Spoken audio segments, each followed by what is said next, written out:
You're listening to the Greeks Gridiron, live with Ethan Hristodoulou. What's up, everyone, and welcome back to more of the Greeks Gridiron. I am Ethan Hristodoulou, and today, on this May 19th, 2022, we are discussing the Carolina Panthers and this year's draft class for them. So we'll be breaking down day 3, day 2, and then into day 1, talking all the picks and how I think they grade out for the Carolina Panthers. So my Panthers fans, make sure you comment down below. How are you feeling about this year's draft class? Who are you excited for? Who are you maybe curious about how they'll fit into this team? And all of the above. Make sure you hit that like button, hit that subscribe button, and let's talk some Panthers draft, shall we? We'll start with day number 3, then work into day number 2, and then wrap up with the big selection in day number 1, going after an offensive lineman. We'll get to that when we get there, though. So for day number 3, we're looking at 4 selections here. We have a pick in round 4, a couple of picks in round 6, and then a pick in round number 7.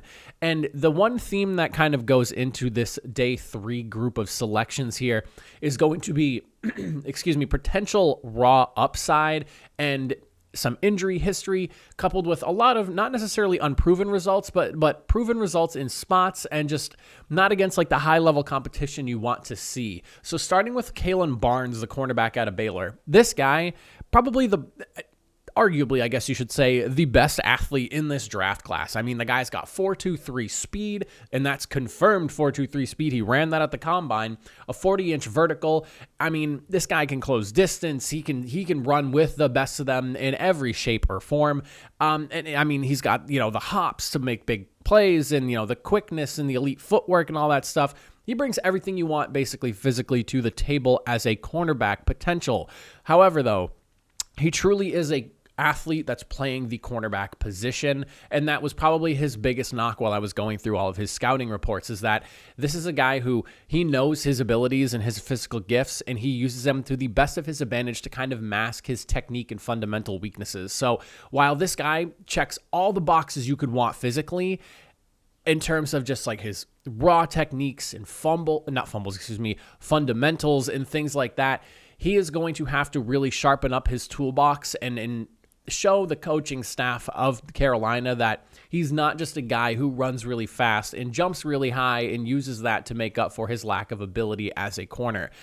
This is a pick where there's so much potential upside, and if Carolina can do to him when you think of Josh Norman, James Bradbury, those guys, what they were able to get out of those guys, if they can do that with Kalyn Barnes here, or even not even to that extent, but just to some level where he becomes an average everyday starter, he brings so much speed potential to the game that this is like a boom or bust type of player for me. The way I kind of look at it is he can end up either being really good or he's just a fast special teamer at the end of the day. One of those two. I gave the pick a C- because there's just a lot of unknown with the selection. However, there is still enough there that this could end up being a really exciting pick.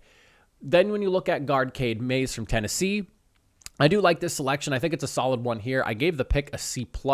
He has played all 5 offensive line positions. He has excellent size at 6'5", 311 pounds, and his arms are a very long 34 1/8 inches. So the guy's got size, he's got arm length, he's got everything you basically want to play at any sort of offensive lineman spot for this team.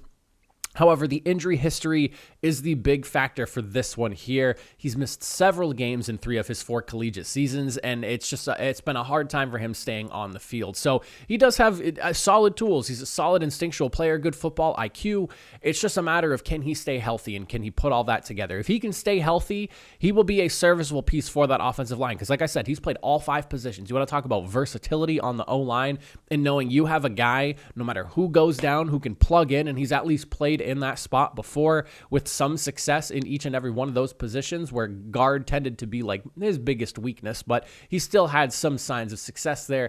This is a good pick here. I gave this one a C. If he can just move past the injury history, this is an excellent depth piece for the Panthers. Then when you look at edge rusher from Virginia Tech, Amari Barno in the 6th round, their pick number 10, I gave this one a C+, because this guy, athletically speaking, is awesome for an edge rusher. 6'5", 246 pounds, prototype frame. Couple that with 4.36 speed as an edge rusher. He's got 37-inch vertical, so he's got explosive legs as well. The guy is explosive on the snap. He has coverage talent for special teams as well. So not only are you getting a guy who could potentially develop into something on the edge, but someone who's also going to contribute on special teams. This is someone that you look for in round number 6, and I definitely think they hit on this selection here. He is a little bit inconsistent when setting the edge from what I've read about him, and his technique and handwork is not where some scouts want it to be quite yet. But when you look at just his raw ability and what he can already bring to the table, you teach him his techniques, you teach him his fundamentals, you help sharpen up what he's already good at and make it better. Excellent. Again, depth selection, the exact type of guy you're looking for. One who already shows some positive signs, needs more polishing up than anything else, and he's already a premier type of athlete. C+, good selection here by the Panthers.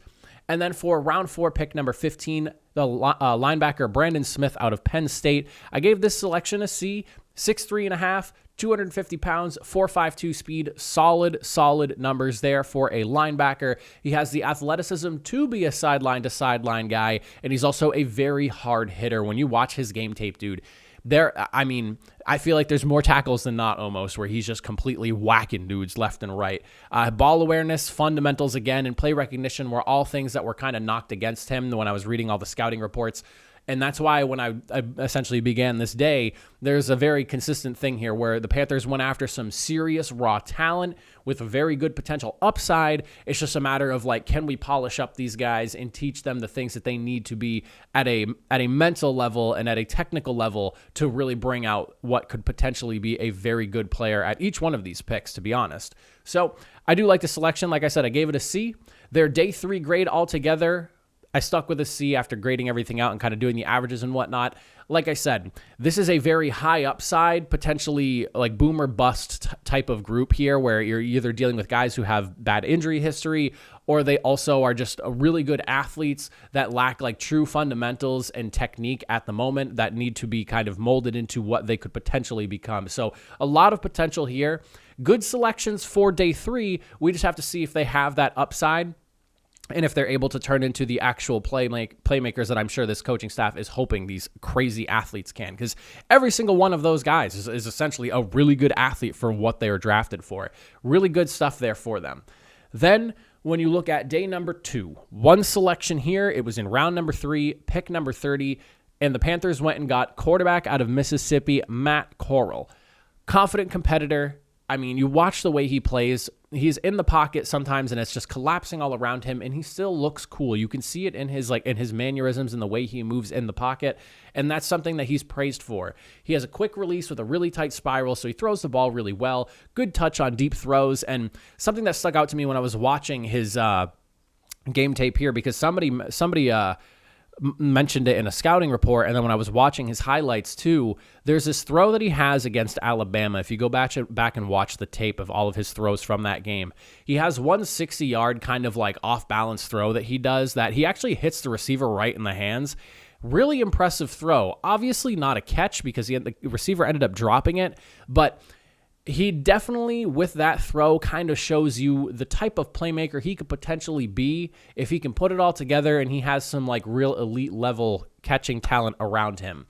He is a little bit of a smaller guy, 212 pounds, so thinner, typically willing to take a little too many chances. He tends to, and from what the scouts call it, tends to make layup type of interceptions to defenders, and you can definitely see that when you're going through some of his mistakes there. He just throws balls that are like right to defenders or very easy. Like, he's a very good touch thrower, but sometimes he's throwing those touch passes to defenders, if that makes sense to you. I gave the grade a B- because the Panthers did need to start looking for a quarterback here, and the fact that you got Matt Corral in round number 3, close to the end of the 3rd round at that, this is a solid selection for them. A piece to look at to help kind of ease the quarterback conundrum that's kind of going on over there in Carolina and add a little glimmer of hope to the quarterbacking spot for the future there. Hopefully he turns out well for Carolina. I think he's a really solid prospect. He's going to need to put some meat on those bones and, again, take less chances, kind of clean up his game a little bit here, but he does a lot of things really, really well, and he was on an Ole Miss team that definitely struggled against some of the better teams last year. I'm curious to see how he fares now being on an NFL team that has been like up and down, fairly stable the last handful of years. But I mean, just, 6 years ago, 7 years ago, they were battling for a Super Bowl spot with a really good team. If they can find some good skill talent to build around him, obviously Christian McCaffrey is there, and there's some other good players as well. But if they can continue to build off that and build out that O-line like they did in the first round, I think that Matt Corral has a good shot at making it in this league, at least as an average starter. B- for day 2, and then rolling into day number 1, we are looking at the big offensive tackle out of NC State, Ikem Ekwonu, that the Panthers went after. They were able to kind of push aside the temptations of getting a big name quarterback, I guess, not big name quarterback, but get a quarterback in the first round, because a lot of people were all over the place with the way that these quarterbacks are being predicted. They were able to kind of push temptation to the side and go after what they needed most, and they got arguably the best offensive tackle in this draft class. I mean, strength, power, athleticism, size. He's 6'4", like 310 pounds. He is everything you could want out of an offensive tackle coming out of the draft class. I mean, the guy is a premier pancake-making chef. He knows how to flip those cakes, and I mean, he is just unbelievably powerful in his game. This was a perfect selection for the team. I mean, there was a few offensive tackles that were available at the top end of the draft that you really could have gone with and felt okay with.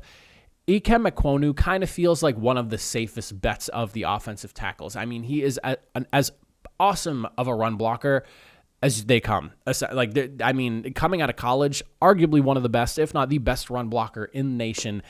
His pass blocking, though, is where he does kind of sat back, though. So for as great as he is in the run, how powerful and explosive he is, his passing sets do need to be worked on a bit. That is going to be kind of the learning curve for him as he works his way through his first few seasons.